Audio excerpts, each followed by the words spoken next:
What the is going on? I like to party. Jesus, honey, wax much? From Podcast 1, this is Unwaxed. Get in, loser. We're going shopping. With Sophia and Sistine Stallone. Did we just become best friends? Yup! Hey, everybody. Welcome back to Unwaxed, to another Tuesday. Thanks for tuning back in with us. We are happy you're here. Did you have a good start to this morning? Because if I'm not mistaken, you have had a rough start to the morning with your car. Yes. I currently have my car door handle in my purse right now.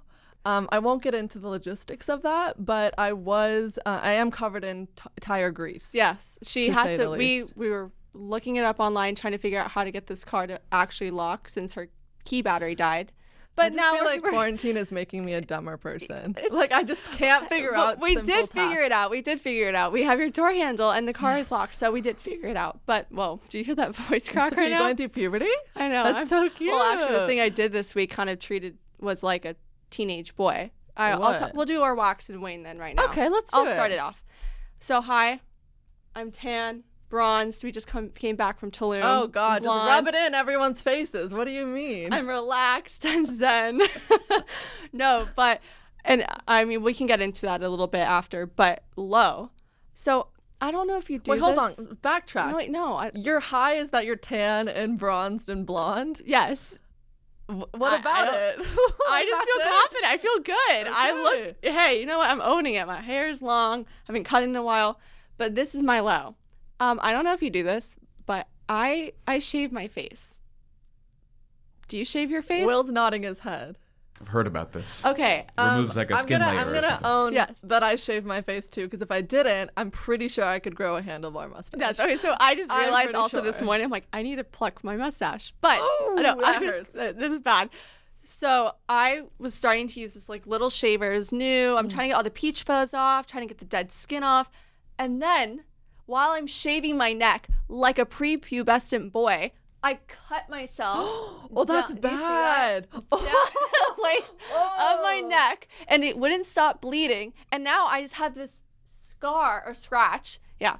I don't know what I was doing wrong. I don't know if my angling was wrong, but I had to keep like toilet or tissue paper there.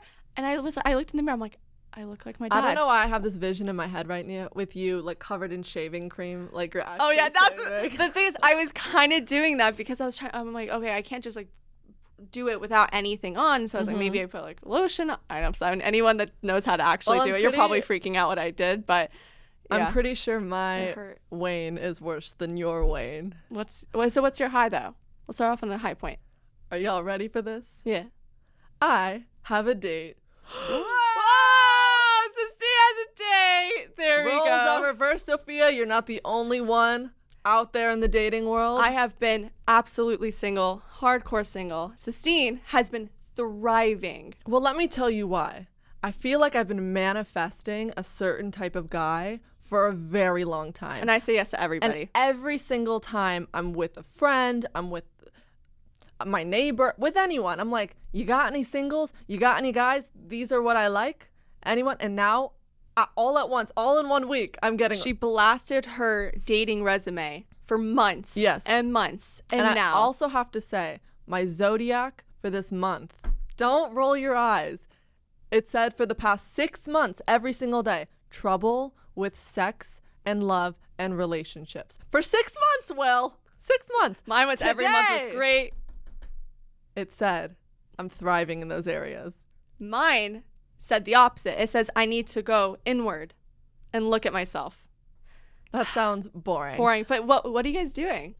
I don't know. Oh, fun. It's kind of one of those things where it just got set up and we have not talked since. But guys, this is a man. He's not a boy. He's mature. He has a job. He's going to take her out. But let me tell you about my Wayne. That kind of puts a damper on all of this. TMI, please don't check out after you hear this.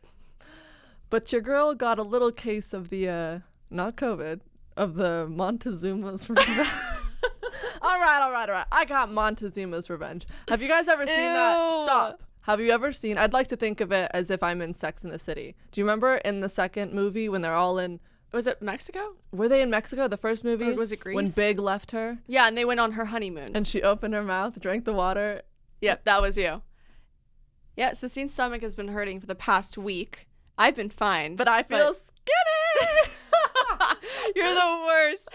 Please just don't tell him that on your date. You don't need to. Yeah, no, Sophie, that's what I like to open up with. Hi, I have the shits. What's your name? Let's just talk about Tulum, but actually we can just go into talking about Tulum. That was awesome. Oh, yes, we did a little bit of a escape. But it was very, very isolated. Like, we were not in the part of Tulum where there was people around. Like, this hotel was maybe 10% occupancy. Like, there was no one there. We did it right. We got tested before. We got tested when we came home. Yeah. We took every precautionary measure.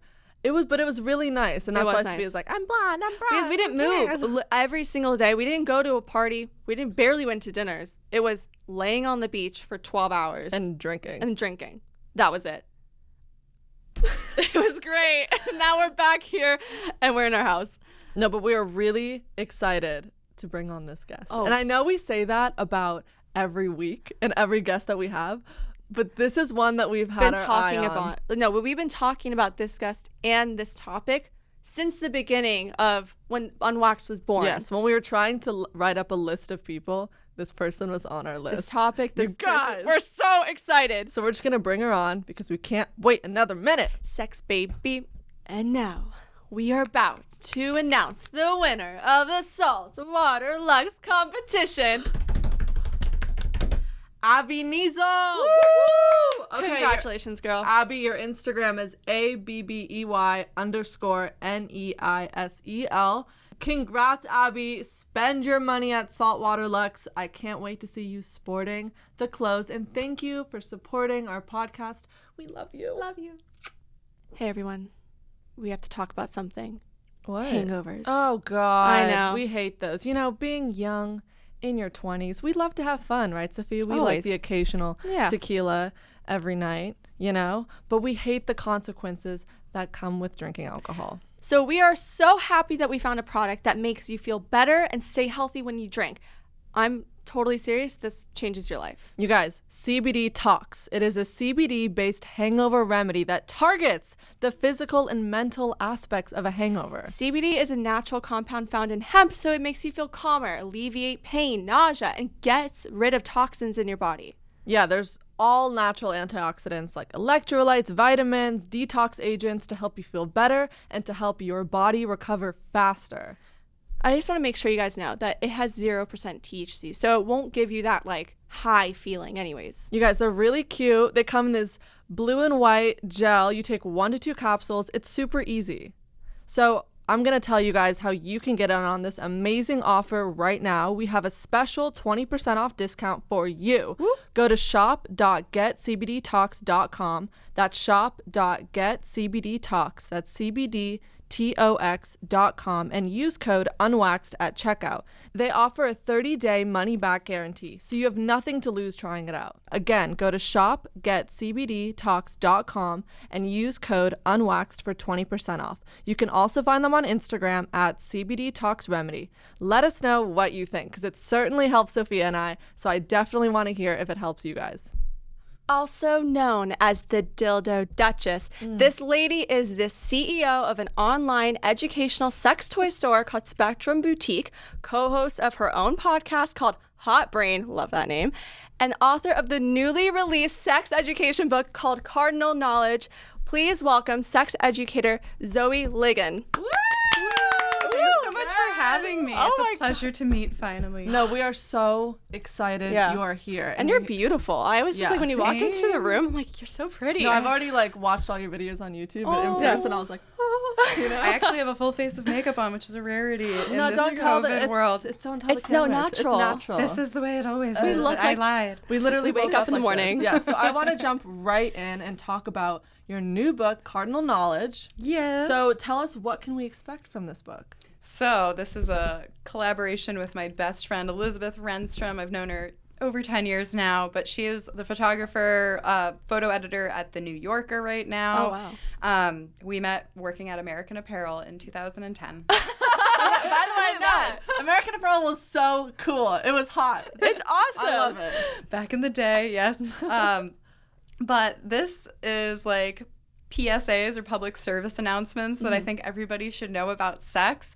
And it covers a wide range of subjects, but each page is one topic. So, Oh, I like that. you know, nothing is a huge deep dive on any one subject matter, but it's supposed to kind of get the wheels turning, plant a little seed Right. on I different love subjects. it. And it then- says yeah. sex education you didn't get in school. Yep. because This that's- was made for me because I remember sex ed. I knew nothing. I remember actually figuring things out. Like when someone would say, oh yeah, I popped my cherry. Like I was a sophomore in high school and I was like, oh yeah, I do that like every weekend. Like I had no idea what I'm talking I about. thought a blowjob was literally blow. I thought Like that that. as well. No, but it's just like I didn't learn anything. So it's really nice that these books exist today because Yeah.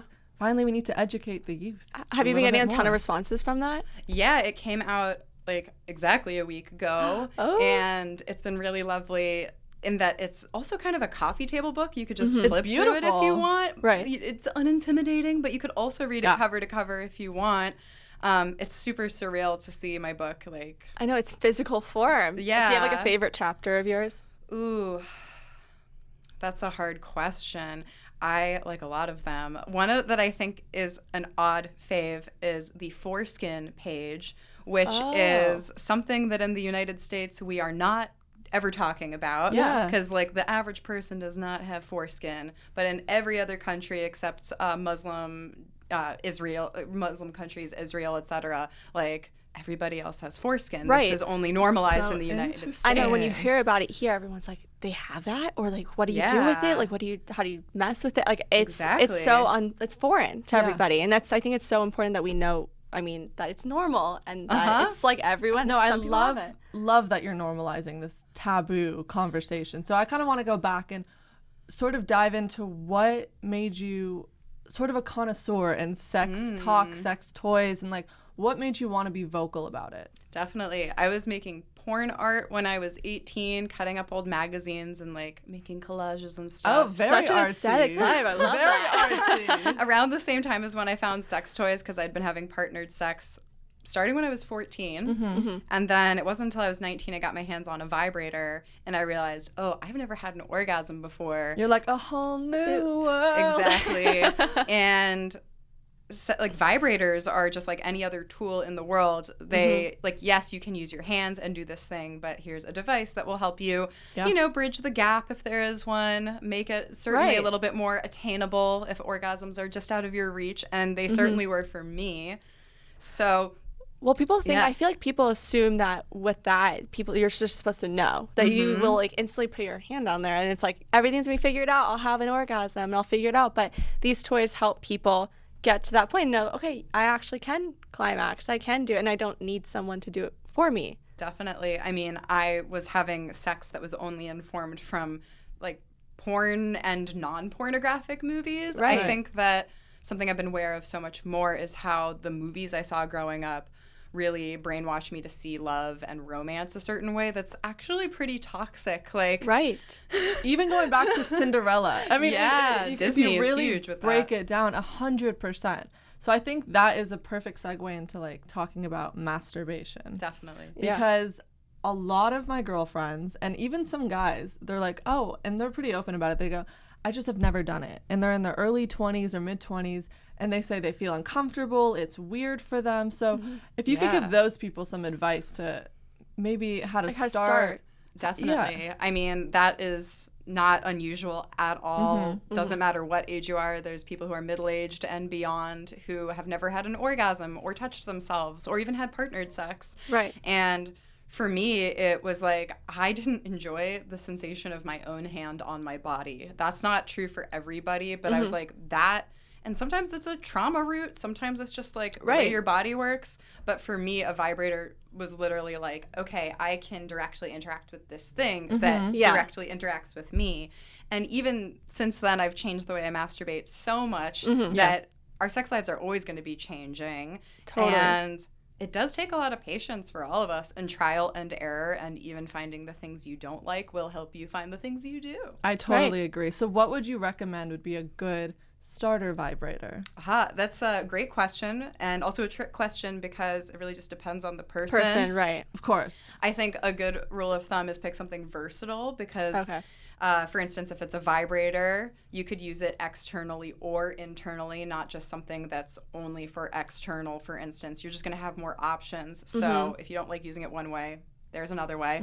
I've certainly gotten toys where I'm like, nope, this is not for me. And, you know, you can't return them. That's a bummer. Just but try it out, though. You can put them on your mantle. There you go. Yeah. I have lots of those on my mantle for sure. And definitely experimentation. And try different categories. I feel like people don't realize the health benefits that are also behind masturbating, and once you embrace your sexuality and you have an orgasm, then it's that. What are like the benefits behind it? Do you know specifically? Oh my God. I'm certainly no doctor, but it is definitely stress relieving. You are just like dumping endorphins into your system. I mean, just like how exercising makes you happy. So does masturbating, and pleasure stimulation. Even if you're not having an orgasm, even the journey there is just really good for your heart. Doesn't want that? Yeah, no, so I actually Googled it this morning.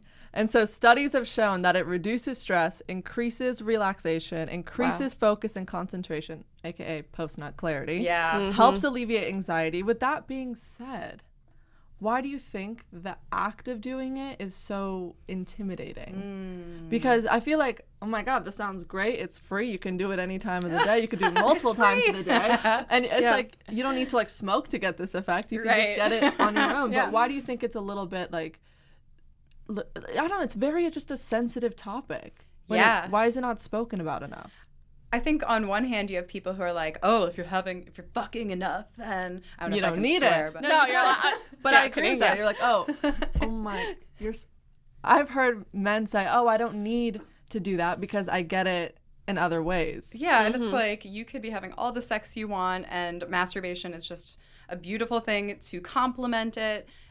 Or just do on its own. You learn so much more about your body through masturbating. And if you do want to have partnered sex, it just makes it that much easier to communicate to a partner. Yeah. I think the stigma comes from a lot of things. I think religion is one big component, even if you're not religious. Totally. It's like all around 100%. us. Yep. Not so much in California, but I live in the Midwest. Oh, and yeah. It's, a little bit more conservative. I mean, but you still run into people wherever you are, LA, New York, there's people who are still getting those messages from the environment that it's sinful, shameful, And whatever. I have my friends that aren't even that religious, that have parents that just never taught them or weren't comfortable enough to say like, oh, like, you can do this is okay. And so they'll never get into it until their friends maybe say, oh, try this out. And some people don't even get to that point until like way later. And then they're like, oh God, I never got to actually experience that with myself. And I mean, it's never something you can not do. Like, you can do it at any age, but I think it's almost better to start earlier, or when you're, I don't know, I guess in your 20s or teenage years. Yeah, I mean, this is so taboo to talk about, but like from birth, there is this exploration, like babies, and I'm not saying that sex education isn't something you have to be aware. There's age appropriate sex education, and the most basic fundamental building block of that is like bodily autonomy. So there are aspects of sex education that don't directly concern sex that like we do pass on to the people in our lives. And I don't think it is solely a parent's job. I mean, I'm not saying that a parent should teach their kid to even masturbate. It's more just like, do they feel welcome to ask you the questions when that does arise? Yes. Yeah. And it's a lot of 1-minute conversations instead of one big long conversation over time, What's the difference between boys and girls? Like, what are the percentages of masturbation? Because I know men, I mean, way higher, obviously, than girls, and assuming. You would think that, but we're actually so much more alike than we are debunk different. that myth. I want to debunk that. I think that if you have a penis, the fact that it's external, you can see it with your own two eyes. There's a lot of scientific research on sexuality concerning a penis. The structure of the internal clitoris was only fully understood in the mid-90s. So, oh my God. I know. What? We've understood penises for all of humankind, and also in the 90s? It doesn't help that to have like internal anatomy, you can't see everything without a hand mirror. Or just tucked very nicely inside, like a cute little package. And how often are you just going to get a mirror and just like stare at it? Like, no one just thinks of doing that. That's scary itself. It's intimidating, and that's your best friend. She's there. Yeah, Meet exactly. her, hang out with her, figure out what she likes. But I mean, again, it has so much less to do with gender, and I think that there is this idea that like men masturbate more. I think that there's just a lot more conversation about it. Yeah. And there's words for masturbation with the penis, jacking off, rubbing. I mean, but like there's not as many for when it comes to a vulva. Like everything is kind of like jacking or like wanking or like I don't know. I'm sure it's like cultural wherever you are. I mean, it's like there's always a trend that someone's thinking of now that is just like right. I feel like our sister was saying we were some saying TikTok that in high phrases the other school. day. It's like the ways that you would describe like hooking up with someone. If you're like, oh, we're hooking up, that means you're making up. And my mom's like, wait, they had sex? Like, it's just, it always changes. And then, like, to even older people, hooking up just means hanging out. Like, my dad used to say, oh, let's hook up later. I'm like, no. Like, that does not mean hanging out anymore. Like, that is so funny. You know, I really want to talk about orgasms. Yes. That's been a big topic. Who doesn't like them? We love the O. And I feel like they're so misunderstood, or you don't really know. Some people don't know how to get one, and some people like get them all the time, or can you do multiple? There's so many questions behind it. So to the basics, how mental is an orgasm? That's a great question. I think that depends on the person for sure. There's some people who can have like full body orgasms, and I know it sounds like a joke or whatever, but people who can just like get a massage and orgasm. I was watching a documentary the other day, and I don't know if it's tantra or something, but the man wasn't even touching her and was just hovering his hands over her, and she was orgasming. Yeah, I mean, tantra is its own like energy work. That's its own can of worms. And I think that tantra is really amazing in that it talks about energy work. Are you talking about Unwell, by the way? Yes. Okay. No, I'm really glad you brought that up. I thought that documentary docu-series, whatever, did a great job of showing the positive aspects and also the predatory aspects of it. I know it's also something that people really care about when it comes to healing from trauma, and sometimes that is a really great door into that world of your body, but that's something you can also do at home with a partner or by yourself. I recently kind of made this metaphor of how, for me at least, vibrators were like a metal detector on my body. Like, like it was like, I didn't know the spot was here until I used the vibrator on it. That's funny. That's actually a great way to put it. Yeah. Because you have to put it everywhere, and then something will just click, and you're like, I didn't even notice that before. I'm not saying holding a vibrator up randomly. You're like, on my ear. It's just I mean, again, for some people, but it is very mental. It's very easy to distract yourself and like and like, of course, people will be like, think about baseball if you don't want to, like, the jokes like that. But it is like so easy to get thrown off, especially like we're living in a particularly difficult world right now, and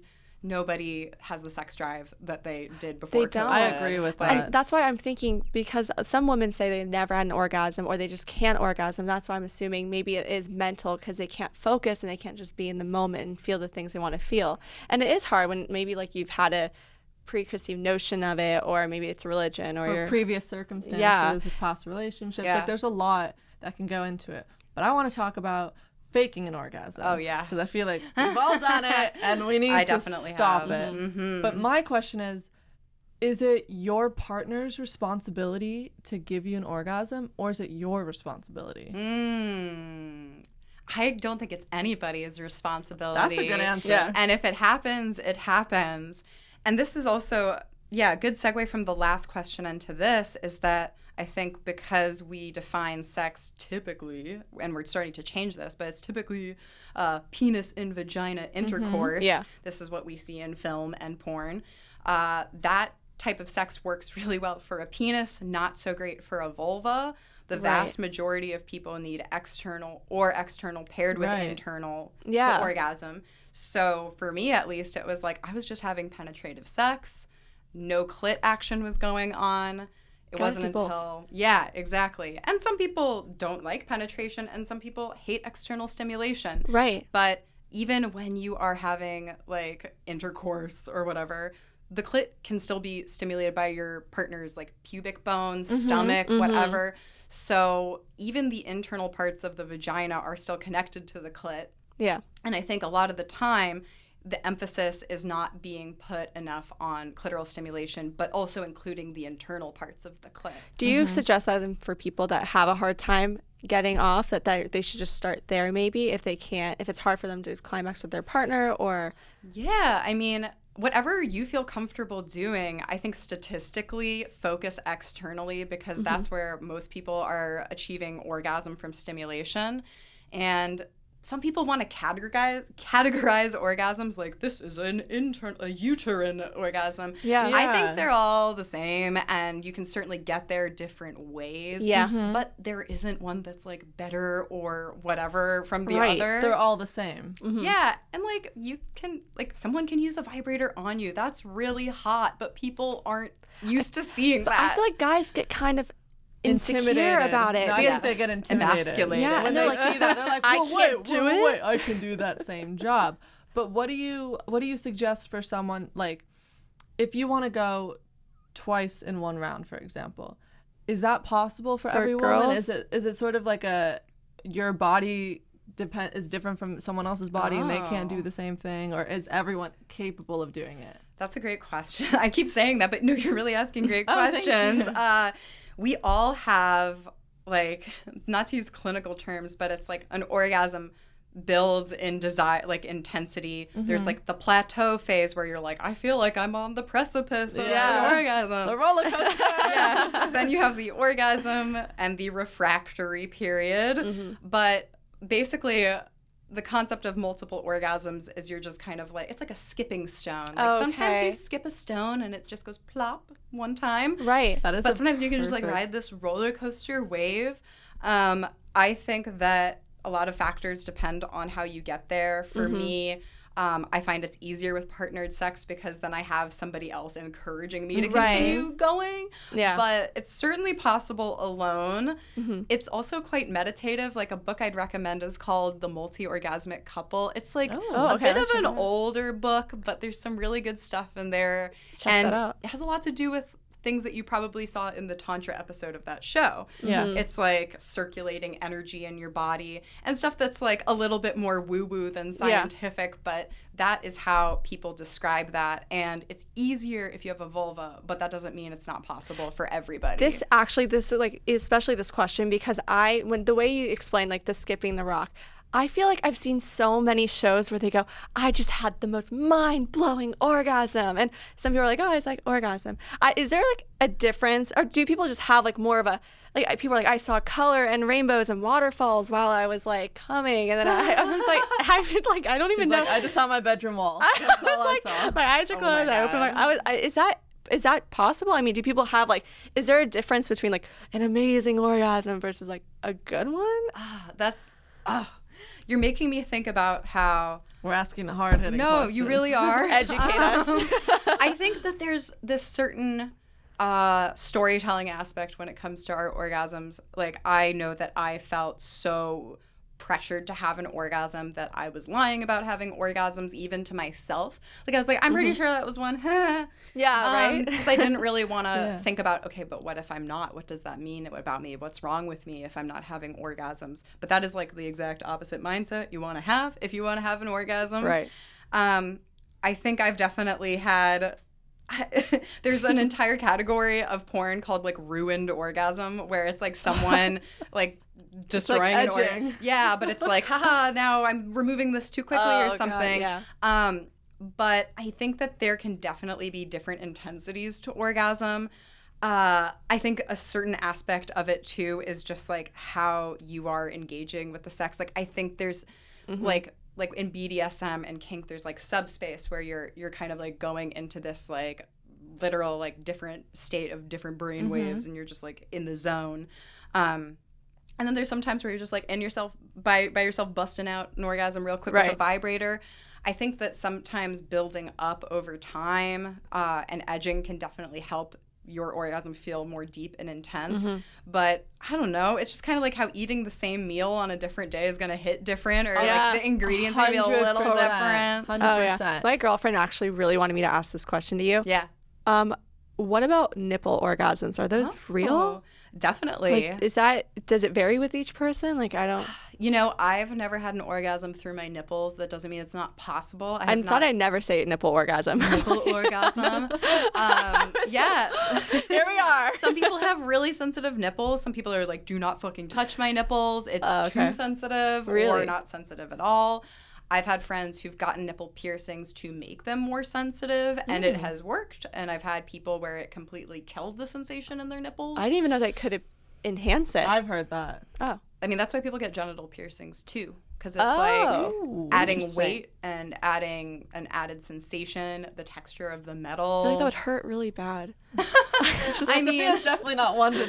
I'm not a piercing gal myself, but I know it's a thing for other people. Right. Same thing with nipple play. There's like clamps, pumps. I like the little like tiny twisty pump things. Right. Those are really fun. There's just a ton of nerve endings there, and like your lips, your genitals, like everything with the like mucous membrane or like that type of skin texture generally.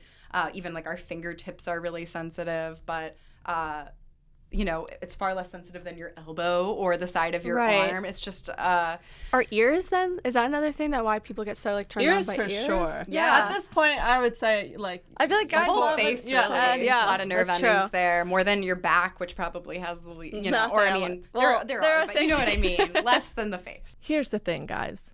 The dream of having straighter teeth can become a reality for you. It's one of those things that we would love to do for ourselves, but just haven't done it. This is it, you guys.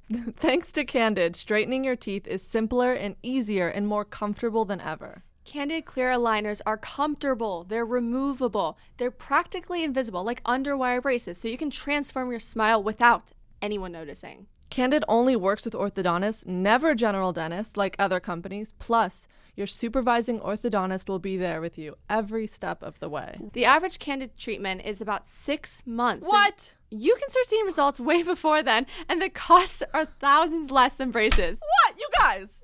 Come on, Candid. If you're not doing it, I'm doing it. Even though Sophia and I have had braces, we wish we could turn back time and use Candid. So start straightening your teeth today. Right now, all my listeners can save $75 on Candid Starter Kit. So go to candidco.com/unwaxed and use code UNWAXED.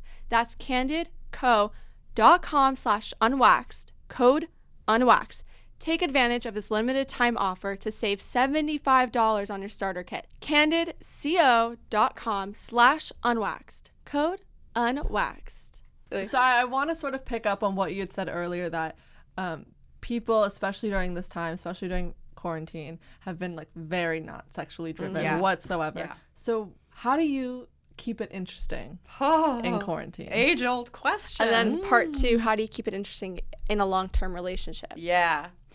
Things are always going to be changing. Your sex drive will wax and wane throughout your life, no matter whether there's a global pandemic or not. Medication is a big thing that impacts that. Also, just hormonal changes. The time of the month of the menstrual cycle certainly affects it. But just, I think, trying to see your body as something that you wake up to every day and it's completely different. You are going to greet each day differently, and what worked for you yesterday might not be the same as today or tomorrow. Right. That translates pretty easily into romantic relationships. And I've heard people say it's like you have to re-fall in love with your partner over and over again. Yeah. And there is definitely such a thing as new relationship energy. That's a big word in non-monogamy world because, spitting. Because Getting so into it. it's impossible for a new relationship to not to be like feeling the same exact way as a relationship you've been in for like 5 years. It's just completely different. And part of the reason a lot of people, this used to be me, I would constantly be exiting and re-entering relationships because I was trying to get that like The initial high of- thrill. Yeah. It's impossible for that to last forever. But I sort of feel like sometimes some wish. ways that you can keep that thrill is to introduce new things and you know, sort of catch your partner off guard in a good way, like dirty talk or a role play or bringing in sex toys. So For like beginners, though. Yeah, hypothetically, let's say this is me and I'm in quarantine with my boyfriend and I'm bored and we don't really know how to spice up our sex life. Like, what would you recommend? So many options. I think that long-term relationship check-ins are awesome in any context, whether it's every 2 weeks, every month, whatever. You might think you have nothing to talk about, but even when it comes to like, okay, what are our relationship rules? Oh, we definitely have always something to talk about. Yeah, you might find that like, oh, we had never talked about this, and this is, you know, maybe going to the strip club, not during COVID. I don't know if those clubs are open again, but it's like, yeah, maybe you're both really into that. And also things like a yes, no, maybe list. You have basically a word bank of different sex acts. You can do it like a kinky one or like a very vanilla one. Like it could just be like blowjobs, foot massage, or like maybe it's like tickling or like wrestling. What if you're nervous to bring this up to your partner? Because I feel like a lot of girls sometimes, or guys, they just don't know how to introduce that topic, because some people are probably a little bit more, if you haven't been that way. Let's say you have had vanilla sex is fine. Yeah, but, which is always, it's always sweet, it's good. But let's say you're just like, you know, let's spice it up, and we're in quarantine, or it's been like 4 years. Yeah. How do you introduce that without like throwing them off thinking, oh, is our sex life boring? Is it not enough? Use this podcast as an excuse. You can literally be like, I heard these wacky people talking. Like, That's blame so me. true. Blame it on me. Listen to Unwaxed. Listen to Zoe. It's really... I mean, sometimes just saying, like, I'm really nervous because we've never talked about this before, but, like, I've heard a lot of people talking about this. Let's do it. I like to just make disclaimers like that. But, yeah, I mean, there's nothing wrong with bringing something up out of the blue. I totally get, like, even when it comes to introducing a vibrator, people are like, we've been having sex without a vibrator for years. Why would we need like, one? is it getting worse? But no, I mean, it's like a fun new thing to interact with. It's just like, you know, I'm always getting new appliances for my kitchen, even though I think I have everything. You can have 3 hammers. Exactly. And I always get say, a vibrator. And if you want that like new relationship high, this is something new you guys haven't done before. That brings in the excitement, even if it doesn't work out totally well, and maybe like it takes a couple tries. Yeah, it's still something foreign, so you both aren't totally. I feel like it's nicer when you both haven't done something before, and that you get to learn together. It's a story, and you guys can like, oh, like maybe that seems cool, or like maybe we can try that, and then it just opens the door. Even just a change of venue, like go camping, or like I don't know. It doesn't have to be like a thing you go by, as you're saying. It's like the location, the time of day, the position. There's so many things that can add variety and make there be an element of newness in a relationship that is old. Right. I love that. So we actually asked our listeners. They knew you were coming on. We have some listener questions. Love it. That we're going to, hopefully you can just help these people out. Bring it on. So the first one is it possible to have decent sex with a condom? My experience has been no, but would love to ditch my birth control and make him wear condoms. Oh, great question. And definitely there's more benefits to preventing pregnancy than condoms. STIs, you know, is the main protection against sexually transmitted infections, especially stuff like HPV, which causes cervical cancer. But not going to meditate on that. I am a huge encourager of condom usage. I know that people feel like, what a bummer. Lube is the number one thing you can do to help it. Yeah. Okay. That was another question. What would you recommend is like the safest, you know, there's latex in a lot of lubes. What would you say is the safest, most sensitive lube? Okay. So you're going to want to watch out for ingredients in it. People tend to buy like Astroglide or ID Glide or like just CVS brands. Pharmacies are starting to get better lubes. There's definitely some that are body safe at a pharmacy. Spectrum Boutique, my sex toy store, like we try to make sure everything we carry doesn't have any like numbing agents or parabens, which are things that are banned from cosmetics but not from lube, which is like going in your mucous membrane. So like, let's avoid that. It's not regulated the same way as other things, sadly. So you're going to want to avoid anything with a sugar in it. Glycerin is a sugar that some people are sensitive to that's in a lot of lubes, but if you're not super sensitive, it's fine. A lot of it is trial and error. I have so many different lubes in my house. All lubes except things with oil in them are going to be compatible with condoms.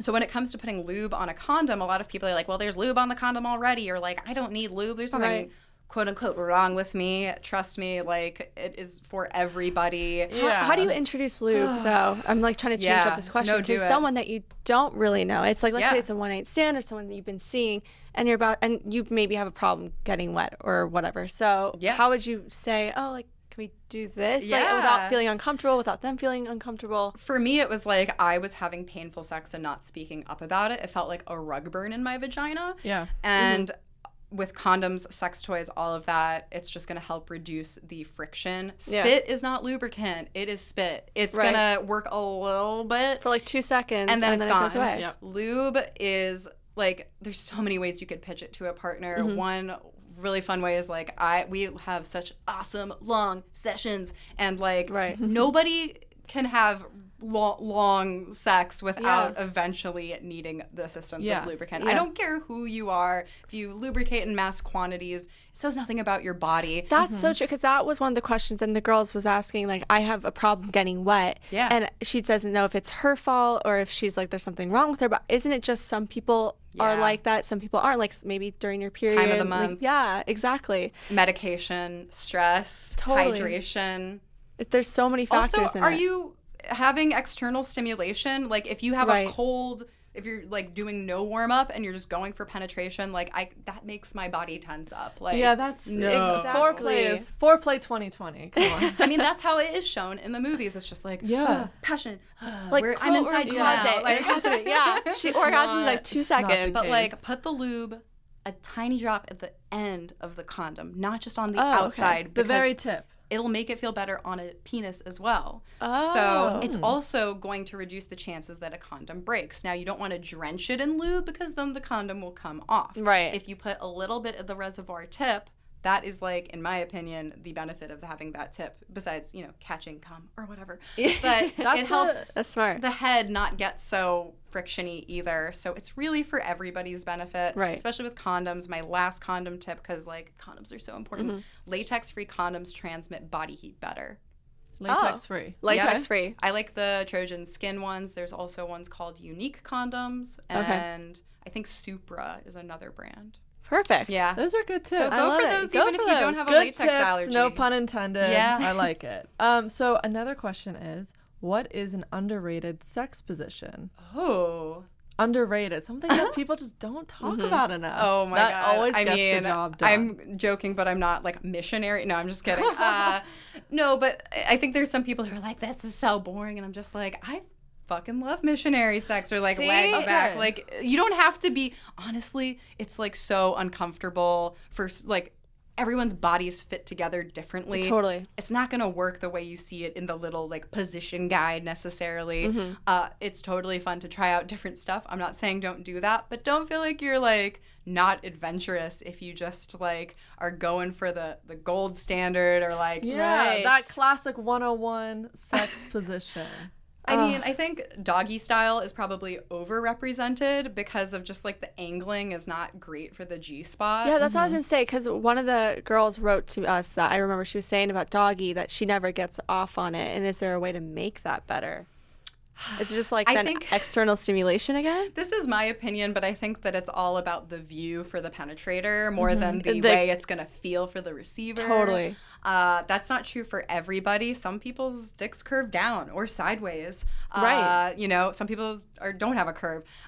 There's so many ways you could get creative with it, even if it's like you're propped up on your side on a table. Like doggy style can be interpreted so many different ways. Yeah. There are sex wedges that are made by a company called Liberator. They're like, what is sex wedge? So it's like a tiny triangle. Think about like orthopedic pillows for your back. Yeah. It puts you on an incline, and if you are lying over that, it not only puts pressure on your stomach so that when it's like hitting the front wall of your body, it's going to get more pressure on the G-spot. Whoa. They're literally just pillows designed to make sex more comfortable, and it's also great for disability, physical pain, all of that jazz. But like, I also just like to eat snacks on my pillow. Pillow has sex too. multiple uses. The G-spot is like a urethral I thought that was sponge. fake. I did too. And it's real. Wikipedia still says the G-spot is fake. What? And it's because it's not a spot, it's an area that is part of the clit. Do you think we made it up? Like it just isn't there. I mean, this. We're just trying to make it harder for all guys. So Just there's no funding for research. There's a couple studies that people like to point to and say, look, this is conclusive evidence the G-spot isn't real. And it's all like men with like 6 bodies being like cold entry into a vagina, be like, nothing's there. Just like a penis, the clit gets erect. So if you are not aroused, good luck finding your G-spot. If you have not found your G-spot, it is anywhere from like 1 to 3 inches. I have a very shallow one, so I was searching too deep for a very long time.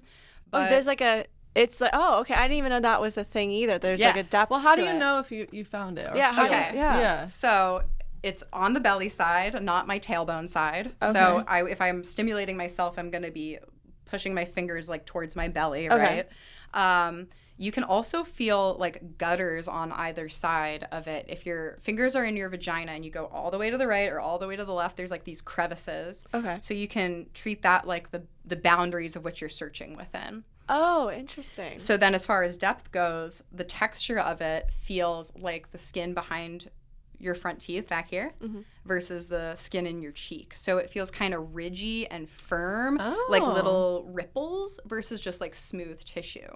And you can literally see your G-spot if you get a speculum like they use at the OBGYN. Yeah. But you turn it sideways. Wow. Okay, guys, we're G-spot. We're grabbing our mirrors tonight. We're gonna go figure out how deep it is. Honestly, I shot a video that has never been released because it was right before COVID, but it was like me literally shooting footage of my own G-spot. No. Yeah.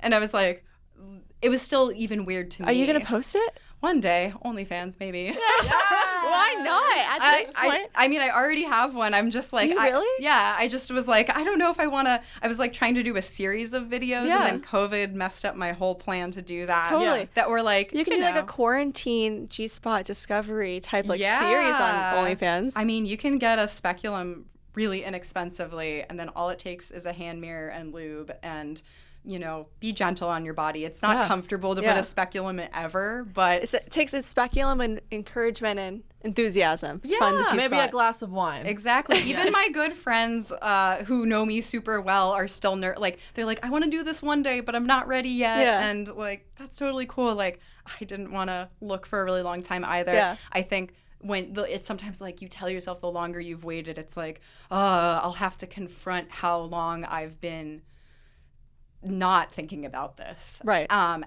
that's okay. Like, nobody tells us how to do this stuff. Again, certainly didn't learn it in school. But even now you parents, can learn it. It's not your parents' job to teach you this stuff. It is all about having the space to explore and feel safe doing so, and, you know, the tools along the way as it becomes age appropriate. So I feel like I could talk to you for hours. Yeah. Seriously. This was a treat. I'm so sad that we have to wrap this episode up. I know. But I want to encourage everyone to go pick up her book, Cardinal Knowledge. Please plug all of your socials. I'm at Thongria, like thong, R-I-A, on Instagram. And my store for sex toys is Shop Spectrum Boutique on Instagram, Shop Spectrum on Twitter. And SpectrumBoutique.com is where you can find all of the good sex toys that I curate myself. So Perfect. And check out her podcast, Hot Brain. yes, I do that with my boyfriend, which, you know, Oh, so fun. it's fun to, you know, work with someone you love, and it's difficult too. Male perspective, always needed. Yeah. Thank you so much for coming on. Thanks You were so great. much. From all of us here at the show, thanks for staying unwaxed. No, Kelly Clarkson! Be sure to download new episodes every Tuesday on Apple Podcasts, Spotify, or PodcastOne.com. Follow your hosts at Sophia Stallone and at Sistine Stallone. And be sure to follow the show at Unwaxed Podcast. Your producer is Will Sterling. We'll see you next week.